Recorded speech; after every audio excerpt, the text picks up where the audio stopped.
What's up? Welcome in. Hoge and Jahns with you from Hallis Hall with a special episode, our annual sit-down with General Manager Ryan Poles. We're going to take you inside, behind the scenes, actually in Ryan Poles' office. Yes, you saw it on Hard Knocks. Now you get to see it here on Hoge and Jahns, and very grateful that they allowed us to sit down with Ryan in his office, Ryan especially, and fun conversation as always. Make sure you are following us on Twitter, at Adam Hoge, at Adam Jahns, at Hoge and Jahns is our show account. We learned in this episode that we need to get the GM some merch. So that merch you can get at hogeandjahns.com too. So don't forget that. It's all up there. We're rocking it today here at Hallis Hall. We will have some thoughts on Saturday's game against the Bengals and how Caleb played and all that. But we know what you're here for today, and that is the GM. So here he is, Ryan Poles on Hoge and Jahns. Let's go. All right, time again for our annual sit-down with the general manager in training camp. Been doing this for a long time, since like 2016, I think. So, Ryan, thanks for doing this again, and thank you for having us in your office for the first time. Yeah, no problem. It's not bad. Not a bad space, right? No, it's Very nice. We could do a whole tour, but we'll save that for Hard Knocks, I think, because they've gotten a glimpse on that. This is probably our best chance to get on Hard Knocks, to be honest with you. Yeah, so if you want to send Shannon Furman a text, we're here. The camera's already moved. Oh, maybe that's is that weird? Like, have you been able to block that out? Is it weird to have cameras in your office? Yeah, you forget about it over time. But there's been some, just funny interactions. Ian and I were in here watching tape, and he's like, I wonder how they do laundry. And then I got a text like, this is how we get laundry done. So they're always listening and watching. But you do forget about it. You just kind of go about your day. Where is the microphone? Did you even know? Yeah, so there's two on my desk, and I believe that right there is another microphone. Oh, It's wow. like a high-tech mic, too. They can hear everything. It's pretty good. Yeah. So, like, when you see this camera move, do you notice it if you're, like, working at your desk and, like, it shifts? Like, oh, they're on me right now? It's really quiet, so you can't hear it move, but, like, you'll kind of just feel something. Yeah. So, did you happen to see any of the Giants Hard Knocks in the offseason? Yeah. Yep. I mean, I don't know how close you are with Joe Shane, but what were your thoughts just watching that? Because that's a totally different experience than what you guys are experiencing in training camp, because it was like the Joe Shane show the entire time. Yeah, that's a tough one for me. Yeah. I think that moving forward, like, they're going to have a hard time finding a team, because there is no show unless there's access, and you got to go through all the different scenarios. And that's a lot of, like, internal conversations and I struggle sometimes just with conversations, about players, and, there's a business side of things, and we try to be transparent as possible, but I don't know if that needs to get out to everybody.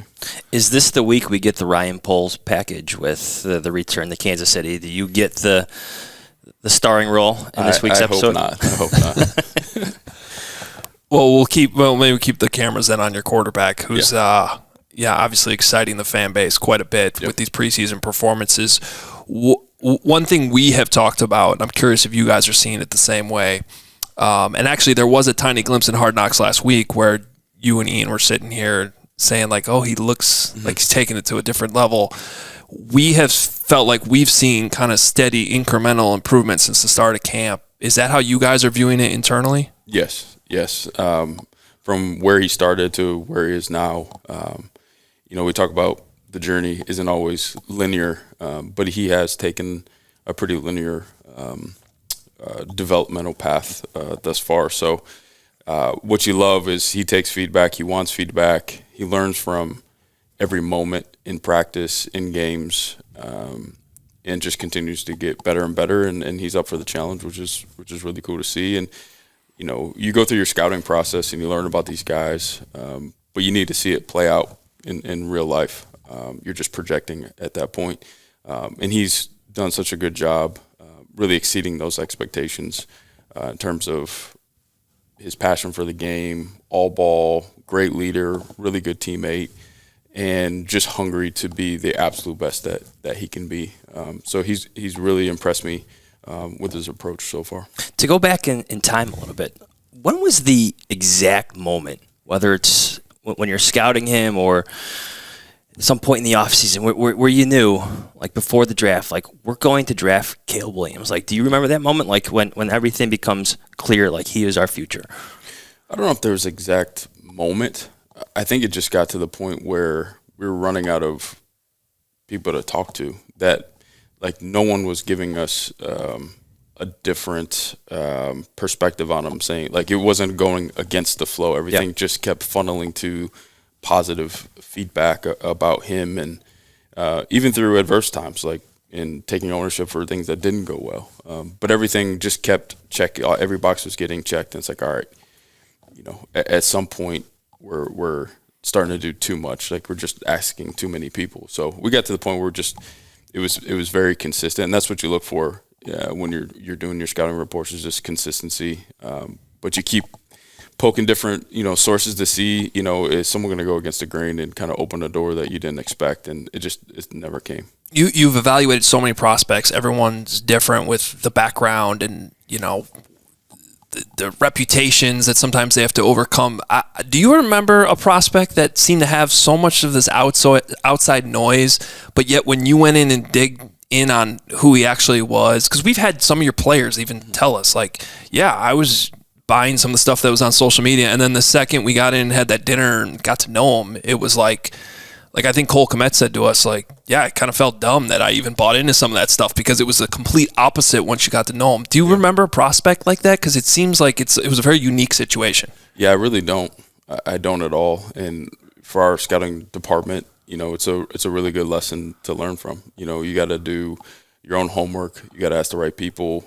You got to meet with someone and not really bring the outside narrative into your evaluation. You got to really see it for how you see it, and how the people that are around the player constantly from high school all the way through college, how they've seen him move. And again, it's just a really good lesson in scouting on how to do the homework and come to conclusions instead of just kind of listening and taking those as gospel. So, but yeah, I haven't thought about it too much, but I just can't remember it being so different.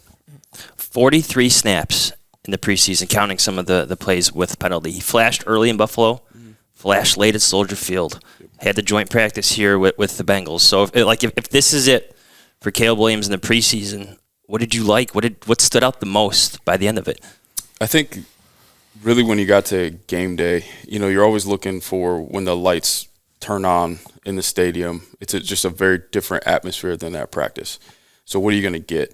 Is it going to elevate, or is it going to kind of crumble to the pressure? And for him, everything almost seemed to slow down a little bit when the games came around. I really just kind of watched him in his locker room prepare, watch his routine, and it just seemed more comfortable when the game came along. And I think that's a really good trait to have because you can see that poise. And I thought you saw a really good start in Buffalo. It was a little choppy the other day here at Soldier Field versus the Bengals, and he worked through some of that early adversity until he could get in a rhythm. So I just think when the game time came, like you could see things slow down, and he was in his comfort zone, which is a great sign for us. Already starting to hear it a little bit. Yeah, the highlights are great. They're outstanding. They're unbelievable. But what about in the pocket? What's he feeling in the pocket? What are you seeing from that perspective? Because I could point out, the slant to DJ was actually pretty much a perfect throw. It just didn't end up being completed. It was a nice play by the DB. Yep. What are you seeing from that aspect, just his movement in the pocket, being comfortable in there? Yeah, I think he does a good job. I think the wow plays happen outside the pocket. That's where he's special. But I've actually been impressed, through this process in practice, the joint practice, working from the pocket. Actually, that first third down to DJ in Buffalo was a prime example of that, and being on time and delivering, within structure. So I don't think it's too much of a concern. Obviously, as a rookie quarterback, you're going to have to settle in and find some comfort in there. I thought our O-line has done a good job so far too, just helping create that pocket for him. And then he's got that special ability to manipulate the pocket with depth, and then climbing back up, which for offensive linemen, that makes all those guys look even better, and it buys time. So I think he's comfortable in there. again, I just think some of the wild plays happen when he gets outside. So if you can pair those two together, then good things should happen. Passers and pass rushers. Mm-hmm. The Bears' pursuit of Matthew Judon, third-round pick, ended up going to the Falcons. Like, what's the best way for us, the outside, the media, the fans, those outside house, like, how should we interpret your interest there? Yeah, I think it's the same as it's always been, is being opportunistic to bring players in that can improve our roster. So when that door gets cracked in terms of a player being available, we're going to investigate it and see, does it make sense for us? We're always going to be like that. but then there's also the next step, which is, draft compensation, or if it's a player for player type situation. And then on the other side of it, is a player going to be happy when they get into the building from a contract standpoint? So working both sides is really important. And we're always asking ourselves, is this good for the Chicago Bears today? Is this good for the Chicago Bears down the road? Is this player, when he comes into the locker room, a good fit for our culture? So there's a lot of different buckets and a lot of checkpoints that we go through to see if a player is going to help us. How much does, at some point, obviously what you already have, it becomes a factor too. So how much, where does that come into the conversation with what you're pleased with what you have right now, with what Austin Booker showed you, which with the vets you've already had here? Because at some point that obviously factors into your cutoff point in pursuing one of those guys outside the building. Correct. Yep. Yeah. That's really important. And as we keep moving forward through training camp and the preseason games, we've been really pleased with Austin's development. Been pleased with Walker, and he's getting better, and he has flexibility to go inside and outside, so that versatility is important. Even Hardy's been doing a good job. He's had a relentless motor. He's been doing good on special teams as well, and I think Dom Robinson is developing. So these are the conversations we're always having, and you're right. Like there's a line of what you're willing to do and the type of player that you're bringing in. Because at the same time, you also want the development to grow. If you bring someone in, they're going to take some reps off of the young guys or the ones that are developing, and that can stunt growth a little bit as well. So we're constantly talking about, what does the roster look like? The player coming in, how does that fit? Does that hurt or help the development of the guys that you got going on right now? So as we go on, we felt even more comfortable with the rushers that we have on the D-line right now. Yeah, and you felt then okay missing out on Judon is the way I'm reading this conversation. Yeah, you never feel okay missing out. Yeah. Just the competitive side of building a team. But yeah, you can at least go to bed knowing that you got some guys that you're confident in that can help us. After the interest is reported, and I don't know if you've ever seen this on social media, like the gif of yourself picking up the phone in the draft room. It's used a lot. So if there's like a player in a trade market, like there's Ryan Poles on the phone again. But so you seen that? I have seen that, yeah. Well, what do you make of that? And then too, like now it's going to continue. Do you be patient again in terms of trade market and stuff like that now? Yeah, so all that stuff on social media is hilarious to me. But yeah, I think if anything, it's a sign that our fan base knows that we're going to investigate everything. We will pick up the phone, make the calls, receive the calls, and ask those questions I talked about. Like, does it help us improve? And then from financially, draft pick, like, does all of that make sense? So we're aggressive in that side of thing. But again, if it doesn't help us, you got to pump the brakes a little bit. And we got a great team with Matt Feinstein and Ian Cunningham, Jeff King, and Trey Koziel and our entire staff. But like we push and pull each other a lot too, where someone's like, hey, I think we should slow down a little bit, or let's be aggressive here.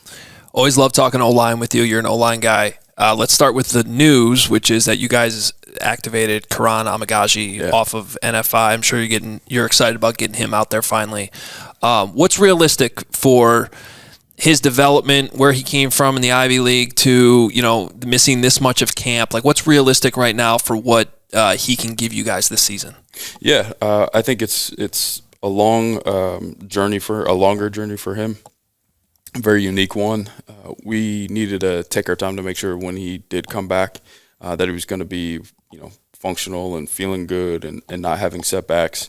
So I'm really proud of our return to play protocol and staff that helped him get up and running, because that was a long journey for him. And even from the mental side, we took that approach serious too, because anytime you're a young kid, get drafted, there's expectations, you're from here, you just want to go play, and you got to spend all this time off by yourself training and rehabbing. So really happy with his mentality, where he was from a mental side of things, because that definitely wears on guys. But we're going to ramp him up like we do most players. So he'll start out with, individual for a little bit, and we'll just continue to listen to his body in terms of, if there's any swelling, pain, anything like that. And we'll just take it one day at a time, and we'll just keep giving him more, and we'll see how long that takes. So realistically, I'll push on our staff to continue to work on the football part of things and knock that rust off. I'm not sure what that looks like. Is it September, October, when he could get into a game? How do we get him in the game? Or if there's we stay healthy, which is really good. Maybe he doesn't see much time right away. But we need to prepare as if he is going to go into the game at some point, and he will need to help us. So that's the approach that we're going to have. But we've been, on the conservative side with him to make sure that he's healthy and can have a good career.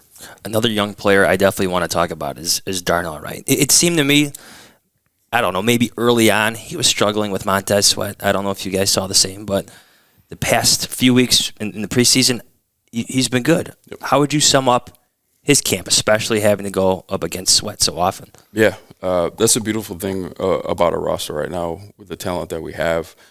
You really got to bring it every day, and you're going to see guys that are going to challenge you, which really should prepare you for game day and the type of competition that you're going to see in season. So it's really good for everyone to they say iron sharpens iron.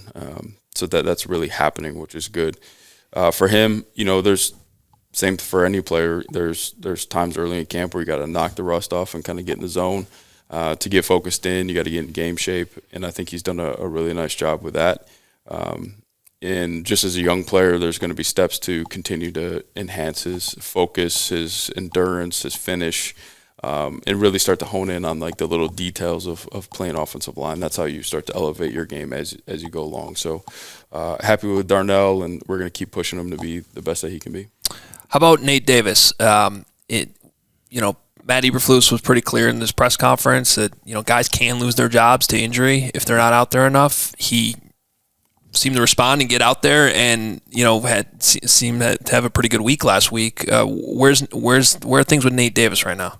Yeah, so I was happy with this sense of urgency to get back on the field. And his journey's been a little bit different. There's some things that you can't control that popped up last year. Which is tough on anybody, any human being. But the one thing we need to have is just dependability and being available, for your team, because that group up front, they need to work really well together. That's the big thing. It's one of those spots on the team where you can have good individuals, but if you're not communicating and working as one, you can crumble quickly. So that's going to be really important. So it's good to have him back. He's got to knock some rust off as well, just from being out for a little bit. But I know that, once we kind of sort out this front five, we're going to put the best group out there that works really well together, and it can help us protect our quarterback and run the ball, stay balanced, and do some good things. Tevin Jenkins is obviously part of that. He told us a few weeks ago that in terms of his extension, that the team will revisit it come the bye week. So maybe up to this point, what have you liked about Tevin's progress, his development in terms of staying on the field? I've been really proud of Tevin. I go back to when I first got here, and working through some things and that dependability side of playing this game, and especially the offensive line. So I've been proud of his approach, his growth and development, both physically and mentally. So he's in a really good place right now. And we had some really good conversations just about putting together a good stretch where he's playing at a high level, and he's available. So I believe that'll happen, and we'll continue to have those conversations as we go along and see if we can make something work. And your center spot is really interesting right now. You brought in 2 new guys. It started as a competition, and then just kind of the way things played out. Ryan had to play a lot of right guard, and then he got hurt. It's resulted in Coleman Shelton really getting the majority of the reps with your young quarterback. Yep. Is there a point where you just kind of have to lean on that experience that they've gotten together just because of the way camp's played out? Yeah, so we're going to start having those conversations as we get into this week and finish up the preseason games. But yeah, that definitely allows, that continuity between the quarterback and center and the rest of the guys up front, because that a lot of people don't understand the center position is a little bit more complex than all the other ones. You're the one communicating where everyone's going to go, making adjustments based on different movements and alignments. So having that command and keeping the whole group on the same page is critical. So that's definitely allowed him to take a step forward in solidifying a starting spot. But again, we'll look at that group and say what's the best combination of guys that we want to put out there for week 1. The decision to move Velus Jones Jr. to the running backs. Take us behind the scenes on that. I'm curious. Does Shane Waldron bring it up first to Matt Eberflus, and then he brings it to you? Like, where is the personnel side in terms of a position switch? Yeah, we brought it up a little bit last year, and really the key point is just to get the ball in a guy's hands that has a ton of traits that we believe would allow him to impact a game.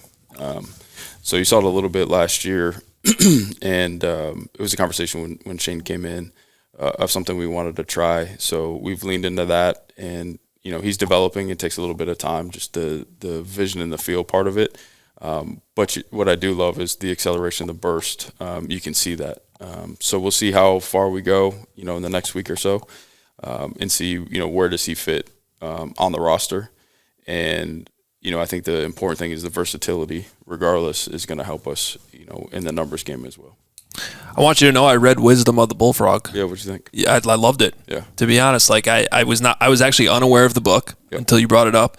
And even in my own position, kind of having to lead our team internally, I found it very helpful. So there's so many good lessons in leadership in that book. Yep. When did you first come across it? And then when did you make that decision that I need my whole staff to read this? Yeah, so Make Your Bed was the first one that I read. I'm in the middle of that one right now. And it's just, it's an easy read, but it's got some powerful points in it. But I read that last year, and I thought that all the points were just something that we can all use in leading our families, leading teams. And, we believe here that everyone is a leader. And Flus talks about all the time, you're going to have to lead yourself, but also the group that you're assigned to. And I thought, what a great summer read for everyone to bring back and then to have conversations on it as we move forward, because we're huge in developing. I want to develop the best scouting staff in the world. And, one of the legacy goals for me is I want to produce as many general managers as I possibly can. That's just one of my things. So I want to constantly have guys thinking, girls and guys, to think about how they're leading, how they're presenting themselves, where do they need to continue to improve. So we did that, and then the cool thing is Admiral McRaven actually reached out, and we did a Zoom call and did kind of a Q&A based off of the questions our team had, which was really, really impactful for the whole group. Who was in that? Well, that Q&A, that Zoom meeting? Yeah, our front office scouts, yeah. How often do you... how you're drawn to such leadership books, but then sharing them? Did you see Ian and Trey and Jeff King embrace these books? You have a bunch of books back here. You have, inspirational sayings behind us on this whiteboard. That's part of your process, but sharing that, that's important to you. So I actually came up with a cool little process. So when I read, I highlight and take notes, and I have our scouting interns and scouting assistants actually take the book and they type out all of my highlights and underlines and notes. And then I get that, and then I'll highlight again kind of the key pieces, and then I'll send it out to the whole group.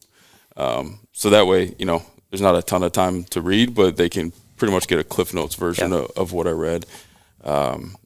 So again, it's just about growth and development, trying to improve everything that we do, coming up with new ideas. I just think it's important for everybody. If there's something I could go back and do more of, it'd be reading, because there's just so much knowledge and wisdom that you can pluck little things from. I just finished, the one I sent was Clear Thinking is incredible. Thinking in Bets by Annie Duke, just in terms of decision making, is outstanding. So again, I think it's just something that I have inside me. I don't, maybe it's you're just always trying to improve and get better. And I just feel like probably early, one of my college coaches was like, if you're not getting better, you're getting worse. So that's just kind of the mentality that I've had. You need like a Poles book club. This is like Oprah's book club, wasn't that a thing? Like this is good. I got more reading to do now. This is excellent. When am I going to get a shirt? You want one? I got to get a shirt. We'll get that done. We can get that done. We have one that says football, or there's one that says I like football. There you go. Yeah. Like when Simple. DJ was screaming that, after How cool was that? That was, it was awesome. I love this team. These guys, like just a group of guys. Like I've never been around a group like this, and they all enjoy hanging out with each other, and they have fun at practice. They compete. You'll go to a restaurant in town, and you'll see a whole squad together. Just enjoying each other. It's and they all love football, and it's funny because when you prepare for this job, you're always talking about culture. Everyone's dropping culture, but culture's people. So if you just bring people that have the same mentality, you end up creating, your culture. So it's been cool to see. That part's the most rewarding part. When I first started doing this, and coaches would talk about like, oh, he loves football, and like you roll your eyes at it, like of course they love football, but no, there's like different degrees. Of how much guys are willing to commit themselves and really love the game. So you're seeing that amongst this group that you've built a lot. Absolutely. Yeah, well, it's been fun to see. I hope we get more insight on Hard Knocks 2 of those moments, because I'm not sure we would have seen that otherwise. Right. But yeah, I mean, DJ kind of admitted he didn't even really want to play in that game to start, and then the lights go on, and he's out there running guys over, which I'm not sure you want that completely. But then he's yelling, "I love football." It was cool. Yeah, it was cool.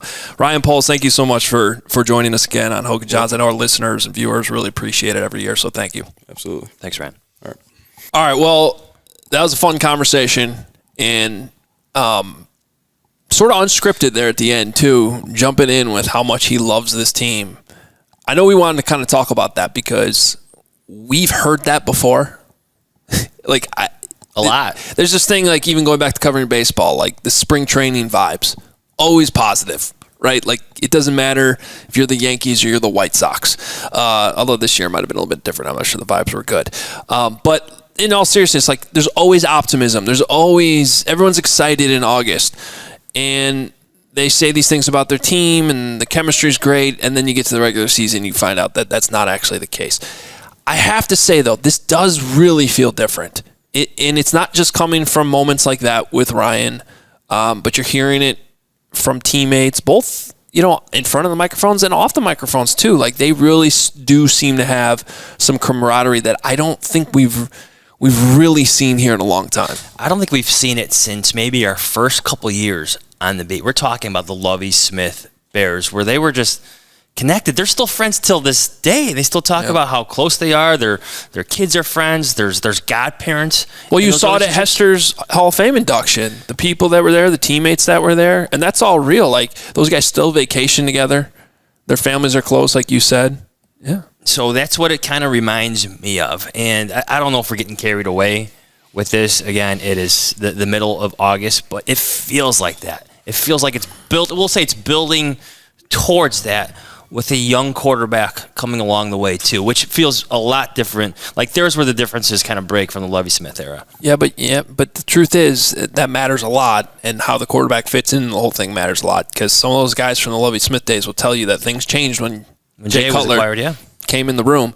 And yes, he was better, but things changed in that locker room, and it wasn't always for the best. So the fact that, too, you hear that buy-in with Caleb that we've seen, on, off the field, from the GM right there, too, I think that is a very important thing. And you can't forget how many connections there are to that Bears era of football.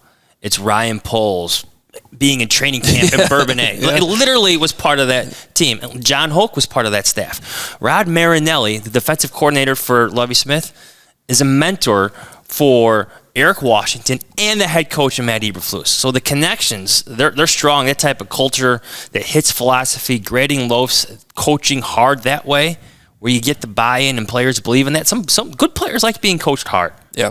Some of that culture has been brought back. Well, you always coach your best players the hardest. Now,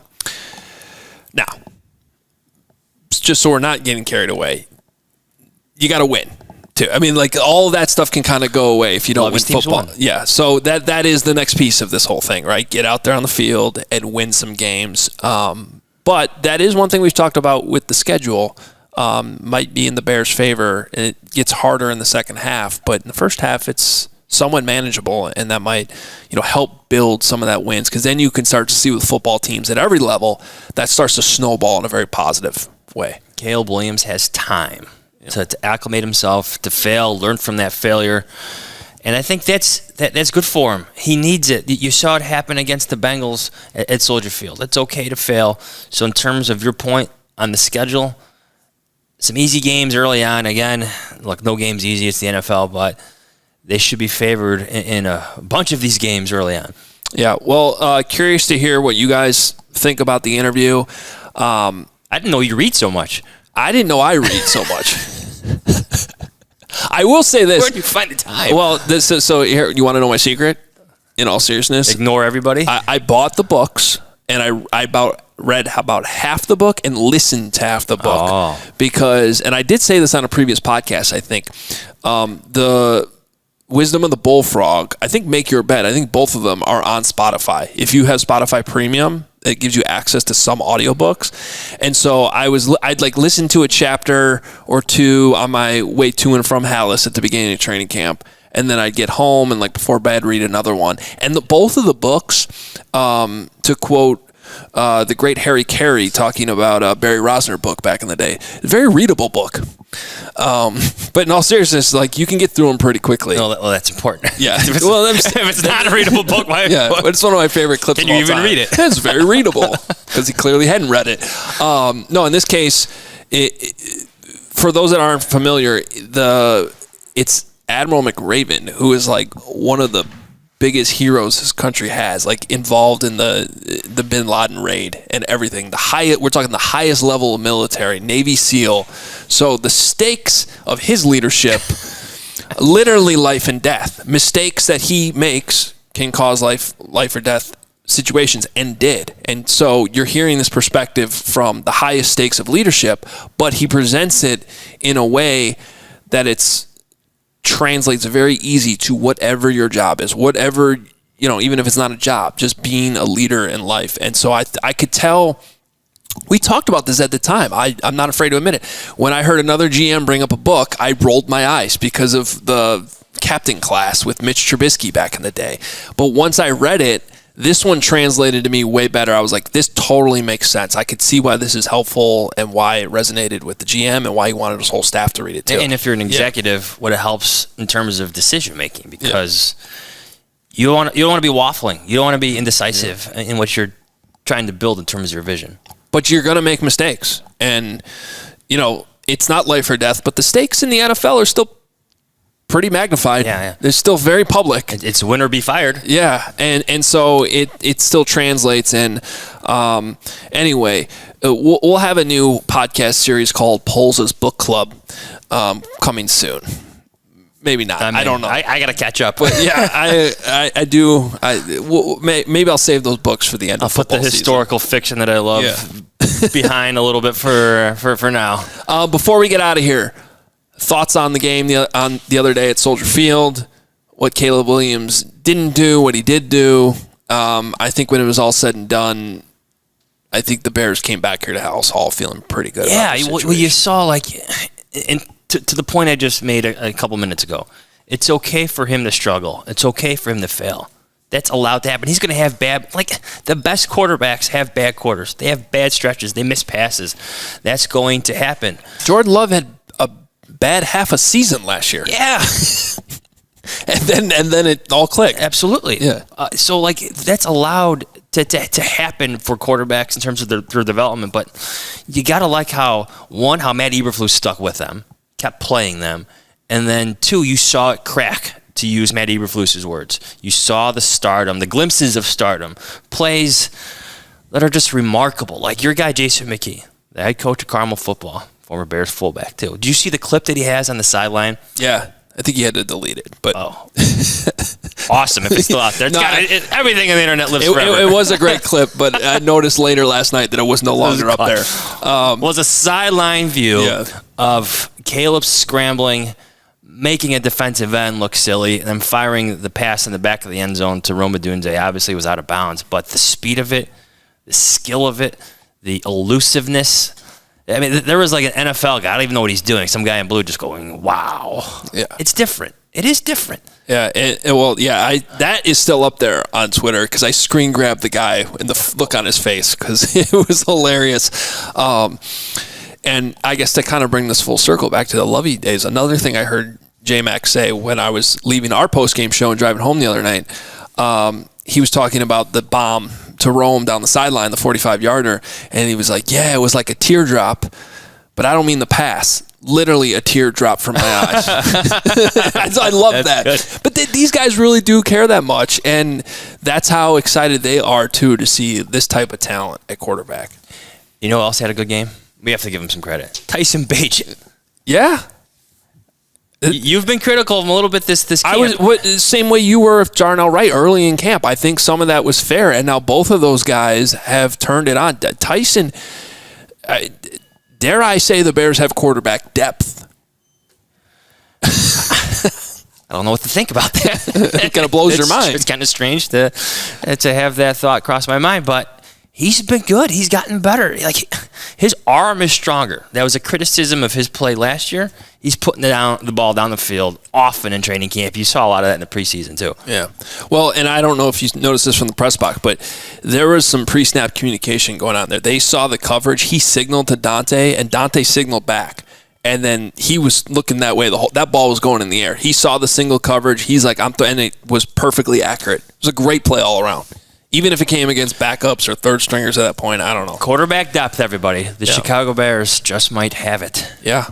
All right. Well, we'll see what happens this week now. I have a feeling this thing's shifting towards the starters won't play, and if they do, it'll be very brief. We'll learn more from Matt Eberflus on Tuesday on what their plan will be in Kansas City. But, here's another thing I appreciate about the staff, just to close the show. You don't have to be rigid with what your plans are. And we saw them on Saturday change their plan in the middle of the game. They were supposed to get 3 series. Cole Kmet told us that on the 85 with Cole Kmet. It was supposed to be 3 series. And then the 3 series didn't go well. 9 plays. And it was 9 plays. 3 and outs. So go with another series.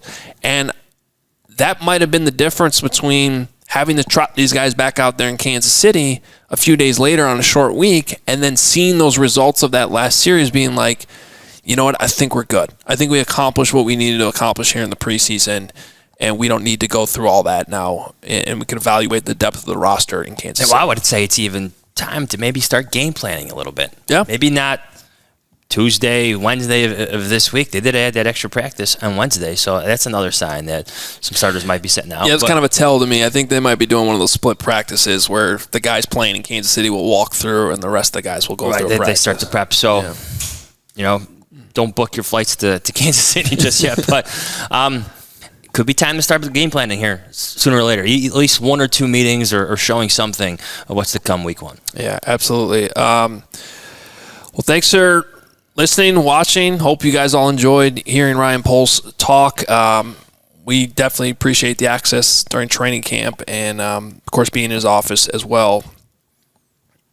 Put us on Hard Knocks now. Do it. Come on. You can do it for the people. You have at least 45 minutes of us of good tape in that office. 50, maybe almost an hour. Yeah, they could do like one of those sped up versions of us setting up and everything. I'm just standing around on my phone. You could do a sped up version of Kent and I setting us up. John's doing nothing. All right, I printed out the sheets. Yeah, you did. It was a well-oiled operation all around. And by the way, thank you to our producer, Kent Garrison, who flew here from Dallas to come join us for this. And that's why the video and audio and everything sounds looks so good. So thank you to him as well.